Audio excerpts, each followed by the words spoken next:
tiempo de compartir información de impacto económico dentro y fuera de nuestras fronteras. Si le parece, nos acompaña. Comenzamos con los siguientes enunciados. En México, presidente Andrés Manuel López Obrador ha convocado a todos los sectores del país a construir el Plan de Desarrollo Nacional 2019-2024. Agencia Internacional de Energía, AIE, prevé un aumento de extracción del gas de esquisto para el próximo lustro. En nuestro segmento 360 ampliamos con detalles. ¿Qué tan efectivos son los resultados? ¿Qué tan efectivos son los resultados de la privatización del sistema de pensiones? Eso lo vamos a revisar con ejemplos muy particulares dentro y fuera de nuestra región. Eso es tema de Expediente Económico.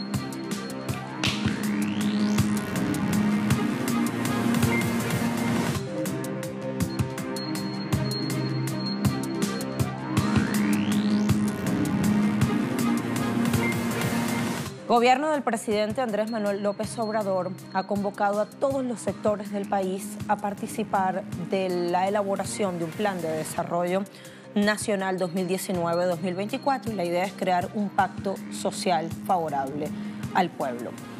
Bueno, el presidente AMLO anunció que este nuevo plan nacional de desarrollo tendrá distintos ejes y garantizará el bienestar de todos los ciudadanos. Crecimiento económico de 4%, sostenible a lo largo y ancho del país, decía el mandatario nacional.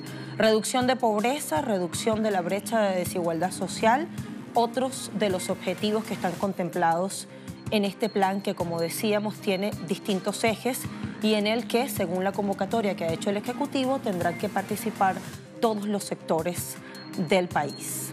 Será entregado antes del 30 de abril a la Cámara de Diputados para la aprobación legislativa correspondiente.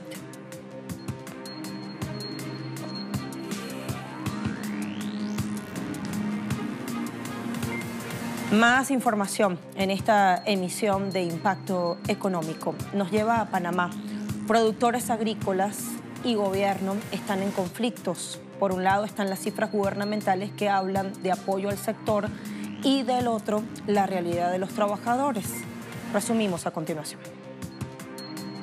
Cuando faltan pocos meses para que finalice la administración del presidente Juan Carlos Varela, el Ministerio de Desarrollo Agropecuario asegura que se cumplió con el sector durante el último quinquenio. Las cifras oficiales indican que entre 2015 y 2018 se pagaron incentivos a productores de arroz por un total de 146 millones de dólares. También se informa que el sector agropecuario aumentó su aporte al Producto Interno Bruto y se logró el pago de incentivos de varios rubros e inversiones en equipos. El gobierno panameño suma en su lista de logros proyectos para aumentar la exportación de productos, así como la negociación de tratados de libre comercio con China, específicamente para la exportación de productos cárnicos. Sin embargo, para la Asociación Nacional de Ganaderos, los datos registrados por el gobierno carecen de fiabilidad, ya que la exportación de carne bovina hacia China no se ha dado hasta el momento. Por su parte, la vocería de la Federación de Arroceros y Granos de Panamá cuestionó cifras de incentivos a productores, pues se han pagado recursos, pero no la totalidad señalada en los informes oficiales. Finalmente, el Frente Pro Rescate del sector agropecuario panameño aseguró que si todo estuviera bien, nadie estaría protestando en las calles. Ahí está, el optimismo gubernamental que se contradice con la realidad tangible del sector agropecuario de Panamá. Vamos a una pausa primera. A la vuelta, más información nos espera. No se vayan.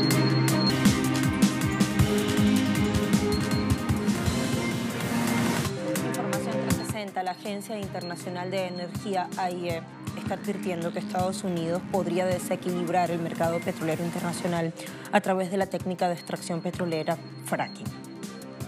Pronósticos de la Agencia Internacional de la Energía indican que un auge en el petróleo de esquisto desde Estados Unidos en los próximos 5 años planteará grandes problemas para la Organización de Países Exportadores de Petróleo. En este periodo, Washington presionará las operaciones del cartel, pues representará el 70% del crecimiento de la capacidad global, superando el nivel de exportaciones rusas y se acercará al principal productor de crudo, Arabia Saudita. La acción busca influir negativamente en el precio internacional del barril y reducir el suministro de la OPEP. Esto ocurre en un momento en que la OPEP, junto con Rusia y otros países productores, han buscado recortes en la producción para impulsar los precios del petróleo. La agencia también estima que varios productores OPEP tendrán dificultades para realizar aumentos significativos de producción y solo Irak y los Emiratos Árabes Unidos podrán aumentar sustancialmente sus recursos. Canciller federal de Alemania, Angela Merkel, durante su participación en la Cumbre de Soluciones Globales, dijo que ha seguido con mucho interés lo ocurrido dentro del Parlamento británico en torno al Brexit y agregó que luchará hasta el final para lograr una salida ordenada. Pelearé hasta el último minuto del tiempo, hasta el 29 de marzo, por una salida ordenada. Würde mal erstmal sagen, pero aún así, ich gebe zu, dass ich die Geschäftsordnung des britischen Parlaments aus dem 17. Jahrhundert nicht aktiv präsent hatte. Und insofern das gestern mit Interesse zur Kenntnis genommen habe. Nosotros, como 27 Estados miembros, reaccionaremos adecuadamente ante eso. Y cuanto menos especulen, más fácil será. Gobierno chino desestimó las advertencias de seguridad hechas por Estados Unidos contra su fabricante de equipos de telecomunicaciones Huawei, calificándolas de infundadas y anormales. Desde una conferencia de prensa ofrecida en Bélgica, el consejero de Estado chino Wang Yi exigió a Washington que detenga sus intentos de derribar esta compañía china. El diplomático de Beijing se dirigió al viejo continente para entablar negociaciones para una relación comercial ganar-ganar con la Unión Europea. Se tiene previsto que los líderes de la Unión Europea discutan sobre China en una cumbre para este jueves 21 de marzo. Esto mientras el presidente del gigante asiático Xi Jinping emprende visitas oficiales por Italia y Francia también esta semana. China está lista para trabajar con los países europeos y otros países para mejorar la cooperación en seguridad cibernética, elaborar reglas y principios universalmente aceptados. Gracias. En nuestro marco legal depende de los Estados miembros de la Unión Europea decidir qué compañías quieren permitir o excluir de sus mercados nacionales por razones de seguridad nacional. Lo que hemos discutido es la necesidad de garantizar, en primer lugar, el dominio cibernético sea regulado e internacional. Las reglas pueden aplicarse y aplicarse también al ciberespacio para que el ciberespacio sea seguro y abierto. Vietnam prevé acelerar las inversiones públicas con el objetivo de dinamizar el crecimiento de las empresas y el desarrollo de la ciudadanía. El primer ministro vietnamita solicitó a su gabinete gubernamental acelerar la entrega presupuestaria destinada a inversiones públicas con el fin de apoyar a sectores productivos y dar mayor bienestar al pueblo. El funcionario remarcó la importancia de perfeccionar el marco legislativo vigente para beneficiar a pequeñas y medianas empresas y de esta forma sustentar el crecimiento económico. También instó a su gobierno a reducir la burocracia a partir de la coordinación entre las distintas instituciones y pidió garantizar la entrega de créditos que respalden actividades de producción y de comercio. Una de las principales metas que se ha fijado este gobierno es impulsar las exportaciones de productos agrícolas para obtener ganancias por el orden de 43.000 millones de dólares. El gobierno ruso ha ofrecido un balance en torno a las pérdidas ocasionadas por las sanciones que ha impuesto Europa a Moscú. El viceministro ruso de Exteriores, Alexander Grushko, informó que el viejo continente perdió unos 100.000 millones de euros a causa de sus propias sanciones y las contramedidas de Rusia adoptadas de forma legítima. El gobierno ruso afirma que la mayoría de los países reconocen que estas medidas coercitivas no son en lo absoluto necesarias. El Kremlin argumenta que es clave que los europeos resistan la presión desde el otro lado del océano y que actúen en favor de sus propios intereses y no de aquellos que ahora buscan cambiar el sistema global. Hay que recordar que desde marzo de 2014 Estados Unidos, países de la Unión Europea y algunos aliados pusieron en marcha sanciones individuales y sectoriales contra la Federación de Rusia por su actuación en la crisis de Ucrania y lo que califican de anexión ilegal de Crimea, aun cuando existe un referendo celebrado en marzo en el cual la mayoría optó por la adhesión nuevamente a la Federación de Rusia. Tiempo de pausa. Desde nuestra mesa de análisis abriremos como siempre nuestro expediente económico. Hoy versa sobre privatización de pensiones y los resultados que esta política ha dejado. No se vayan.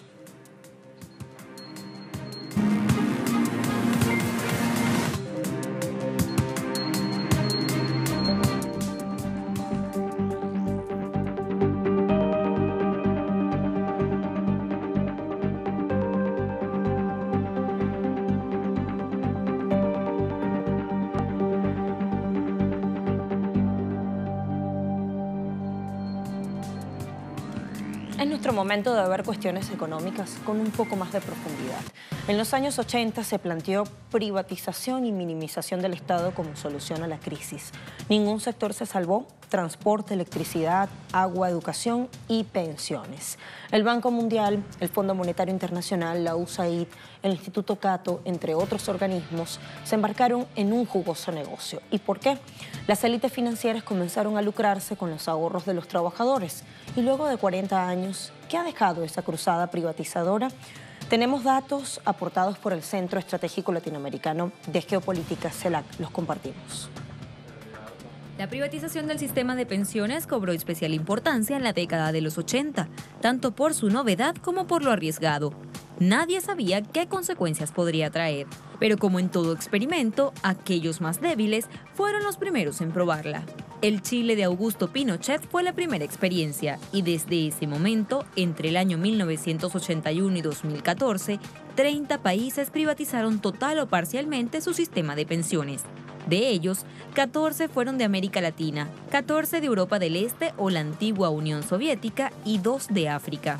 Al mudar del sistema público hacia la capitalización individual, los trabajadores dejaron de ser ahorristas con un beneficio definido y se convirtieron en inversionistas desinformados, obligados a aportar, sin certeza del rédito que recibirían en el futuro, siempre al vaivén de los riesgos del sistema financiero internacional. El neoliberalismo llevó a la sociedad a firmar un cheque en blanco, pero el experimento resultó tan mal que de los 30 países señalados, 18 ya han revertido la privatización y muchos otros han tenido que introducir reformas para poder sostener el descontento social. El Banco Mundial ya no la recomienda, ha dejado de hablar de esta. Su agenda institucional ha abandonado la privatización de las pensiones y ha minimizado el equipo dedicado a dicha tarea. A pesar de aquello, ni los diarios, revistas o analistas hablan de su fracaso. De hecho, el Instituto Cato sigue saliendo en su defensa, quitando responsabilidad al modelo, como siempre, y entregándolo a los individuos o a las circunstancias. Esta omisión intencionada del rotundo fracaso hace que las presiones nacionales por la privatización sigan vigentes, peor aún en América Latina, donde las ideas del libre mercado han vuelto a florecer y existen dificultades para financiar los programas sociales. ¿Qué ofrecieron los privatizadores y qué fue lo que efectivamente ocurrió? La crisis de la vejez terminó siendo tan poderoso en el debate público y tan grande la pereza de los gobiernos neoliberales por cambiar la situación, que la privatización fue declarada como la única opción para corregir algunas cuestiones. La baja tasa de cobertura de seguridad pública dejaba a grandes porciones de la población por fuera del sistema y lo hacía insostenible en términos financieros. Prometían que con los incentivos correctos de mercado, las tasas de cobertura se incrementarían, haciendo sustentable al sistema. La pensión pública era una porción muy baja del salario de referencia. Supuestamente esto cambiaría, ya que al ser individual la capitalización, habría mayores tasas de afiliación, contribuciones y rendimientos. La injusticia y el atentado contra el esfuerzo personal que traía el sistema público serían solucionados con la cuenta individual, pues incentivarían el ahorro y por ende un mejor rendimiento de la pensión en la vejez. Con una caja individual, cada uno ganaría lo que contribuía y así se estimularía el ahorro, la inversión y el crecimiento. La presión sobre la caja fiscal hacía que el Estado se encontrase supuestamente en un estado de asfixia para cubrir las pensiones. Esto se reduciría al momento de pasar al sistema privado, sin que dicha transición fuera tan costosa. Los costos administrativos de manejar el sistema público eran excesivos, producto de la ineficiencia del monopolio estatal, y por lo tanto, con un sistema privado los costos se reducirían como consecuencia de la competencia entre diferentes administradoras de fondos de pensiones. El sistema público de pensiones era un botín político y la seguridad estaba capturada por intereses que no garantizaban resultados y rentabilidad para los ahorros. Esto cambiaría producto de la virtud más grande de lo privado. El interés individual coincide con el interés colectivo. Finalmente, la privatización traería un objetivo colateral, no menos importante, como el aumento del ahorro y el desarrollo de un sistema financiero más maduro que ayudaría a financiar las grandes tasas de inversión que todos los países en desarrollo demandaban para transformar su estructura social. Finalmente, estas fueron las consecuencias. La tasa de cobertura, el porcentaje de afiliados de la fuerza laboral, se redujo o se estancó después de la privatización en la mayoría de los países. En Argentina pasó de 46 a 35% entre 1993 y el año 2002. En Chile cayó de 64% en 1980 a 61% en 2007. En Bolivia y Colombia las tasas se estancaron después de la privatización hasta el 12 y el 28% respectivamente. En promedio, en 9 países de América Latina, la tasa decreció de 38% antes de la privatización a 27% para el año 2002. La tasa de reemplazo sufrió un duro revés desde la privatización. Bolivia alcanzó una tasa de reemplazo del 20% del salario promedio. En Chile, las proyecciones para 2025-2035 indican que la pensión mediana alcanzará tan solo el 15% del ingreso de referencia. Tan mala es la situación en Chile que el Estado tuvo que crear una pensión solidaria financiada por todos los chilenos. La privatización ofreció ser la solución, pero en la práctica entrega pensiones de miseria. La equidad de género fue seriamente herida y la inequidad para las mujeres se exacerbó. El sistema privado exigió un mayor número de contribuciones para acceder a una pensión mínima, lo cual afecta desigualmente a las mujeres que han tenido históricamente menos oportunidades en el mercado laboral y cotizan menos años. En muchos países se suprimieron los mecanismos de equidad del sistema público, como por ejemplo reconocer el tiempo por cuidado de los hijos. En Bolivia, la proporción de mujeres que reciben una pensión contributiva cayó de 23% a 12% entre 1995 y 2007. Cuando se prometió la privatización, se dijo que este costo no sería demasiado alto. No fue así. Para Bolivia se dijo que la transición costaría 0,2% del PIB y en realidad costó 1,7%, 8 veces más. En Argentina se dijo que sería 0,2% del PIB y fue 3,6%, 18 veces más que lo proyectado. En Chile representa hasta ahora el 4,7% del Producto Interno Bruto. Esta mala proyección causó presión en los presupuestos y fue una de las razones por las que el Estado, en algunos países de América Latina y Europa, regresó la vista a la estatización de las pensiones. Los costos administrativos supuestamente también iban a minimizarse. El Estado obeso era un monopolio ineficiente. Al dejar que entren al mercado varias administradoras de fondos de pensiones, traerían la competencia necesaria para minimizar los costos. Tampoco fue así. Todos los costos aumentaron luego de la privatización. Déficit en los fondos de reserva de los estados y envejecimiento de la población que genera aumento de pensionistas son tan solo dos de las excusas para presentar los sistemas privados como la mejor, más rentable y segura opción para vivir una vejez digna. Pero evidentemente la privatización de las pensiones ha sido un ensayo mal logrado. Se demuestra nuevamente que la ineficiencia fue solo una justificación para lucrarse con los ahorros de los trabajadores de tantos años. La evidencia es categórica en ello. Todo lo que prometió el neoliberalismo no lo cumplió, al menos para los ahorristas. Así llegamos al final de nuestro tema de análisis. Pasemos a revisar otros números, los petroleros.